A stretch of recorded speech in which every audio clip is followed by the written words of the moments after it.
ఒకటి కాదు రెండు కాదు ఏకంగా 14 ఫ్లాపులను ఎదుర్కొన్నాడు. అయినా అరడజను సినిమాలకు సంతకాలు చేశాడు. మరో అరడజను కథల్ని క్యూలో ఉంచాడు. దర్శకులంతా వెయిటింగ్. నిర్మాతలకు అతడితో ఇబ్బందులు లేవు. ఎలాంటి క్రేజ్ ఉన్న హీరో ఏ ఇండస్ట్రీలో ఉన్నాడు అంటే అది ఖచ్చితంగా బాలీవుడ్లో మాత్రమే. ఆ క్రేజీ హీరో మరెవరో కాదు, కిలాడి అక్షయ్ కుమార్.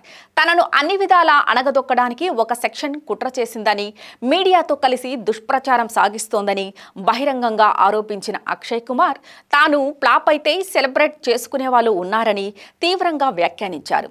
అంతేకాదు, వివేక్ ఒబెరాయ్ లాంటి స్టార్ అవకాశాలు లేక క్లైసిక్లో పడిపోయి డిప్రెషన్లోకి వెళ్ళినప్పుడు తానున్నానని ఆదుకున్న హీరో కూడా అక్షయ్.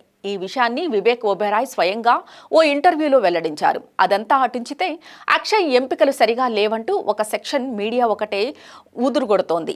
అతడు ఫ్లాప్ డైరెక్టర్లను ఎంచుకుంటున్నాడని, సరిగా కథల్ని ఎంపిక చేయటం లేదని ఊదరగొడుతున్నారు కొందరు.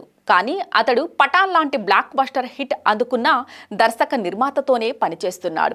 సిద్ధార్థ్ ఆనంద్తో కలిసి అతడు తన కంబ్యాక్ కోసం ప్లాన్ చేశాడు. అయితే ఈ చిత్రానికి మిలన్ రుత్రియా దర్శకత్వం వహిస్తున్నారని తెలిసింది. మిలన్ రుత్రియా పాత తరం దర్శకుడు. 2010లో హిట్ కొట్టాడు అంతే.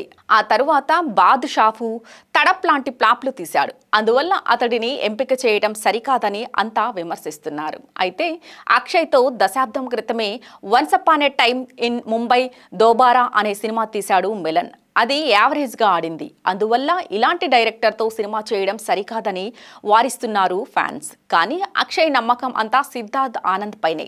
పఠాన్తో సహా పలు బ్లాక్ బస్టర్ హిట్లను అందించిన సిద్ధార్థ్ తనకు ఒక మంచి కంబ్యాక్ హిట్ ఇస్తాడని అక్షయ్ ఆశిస్తున్నాడు. ఓవైపు కొత్త సినిమాలకు సంతకాలు చేస్తూనే ఎప్పటికప్పుడు అరడజను సినిమాల్లో నటిస్తున్నాడు కిలాడి.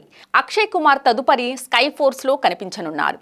జాలీ LLB2, Singham again, Housefull 5, Hera Pheri 3, welcome to the jungle వంటి చిత్రాల్లో నటిస్తున్నారు. సీక్వెల్ సినిమాల కింగ్ అనిపించుకుంటున్నాడు. మరోవైపు సి శంకరన్ నాయన్ బయోపిక్లోనూ అతడు నటించనున్నారు.